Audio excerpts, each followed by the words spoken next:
on the other one. All right, ready? Let's go. All right, welcome to the Jason Gray Show. Hope you're all doing well just after Christmas right now. All right, let's talk about Tesla and Tesla stock. So the Tesla's, of course, been struggling with, the acquiring of Elon's acquiring of Twitter, and it's been a real struggle for the last, literally, if you look at the last 30 days, have been crazy. But if you look at the whole year, from the peaks of the year to where we're at now, we're down around 69% on the stock, which sounds crazy. We're at a forward PE ratio of around 24%, or excuse me, 24 PE.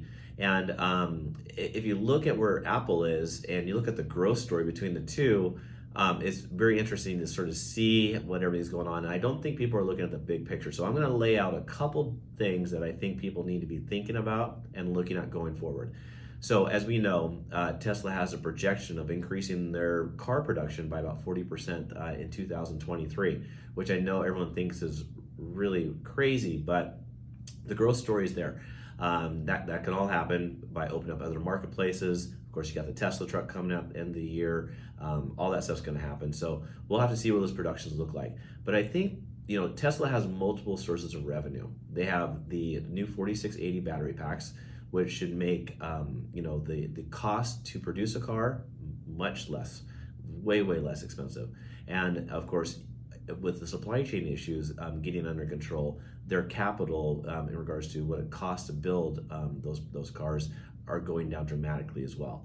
Now, they increased the prices of the cars, over in 2021 dramatically, and so they've got a huge margin in there, and they're talking like they have an 18% margin, where a traditional car maker has about 3 to 5% margin in their cars, and so they have the ability to greatly reduce their price of their cars. And this is before you take a look at the IRA, the Inflation Reduction Act that they imposed. Tesla has a unique opportunity to get a $7,500 tax credit for each car.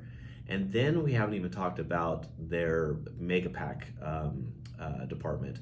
Now, they opened up a new Megapack facility in Lathrop, California. I forgot, maybe about a year ago. And they're already producing these Megapacks out of that production facility. They're anticipating about a $1.2 billion tax credit for the Megapacks that they have on schedule to sell for the year 2023. Same thing if you take a look at the car industry in regards to the incentives that they have. You're talking about $1.4 billion in regards to tax credits. So there's $2.6 billion in tax credits that's going to come into Tesla's bottom line, which is all profit. So there's those two things, and I don't think people are really looking at the Megapacks in regards to what that's going to look like for profitability on Tesla's earnings. You got to understand the umbrella that Tesla has here is you have cars, you have Megapacks, you have now the semis, you have the Cybertruck that's coming out, you have the insurance department that they have that's I think only approved in like 12 states right now. Then you have, what else do you have? You have the robotaxi that's going to eventually come. You have the FSD that just rolled out.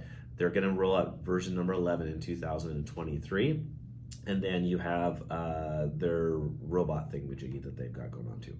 So lots of things to consider. The microeconomics right now with the recession, or what's going to happen with the recession, is definitely the big question. But if you look at the long term, if you look at the next 5, 10, 15 years out on the Tesla play, that's probably a pretty good investment. Now, of course, no financial advice here, but if you look at the economics of this in the long term, the numbers are crazy. By 2023, Tesla's anticipating building 20 million cars per year. Seems like a pretty huge number, but Elon's obviously shown himself his ability to scale. And I got a feeling they're going to come out with a gigafactory, I think, in northern Mexico as their release that they're going to have here in the next couple of weeks, and having some type of announcement. So if you have any questions for me, leave some comments below, good or bad, and I'll respond to them as much as I can. Talk to you soon. Bye-bye. Oh, that sucked. That's okay, though.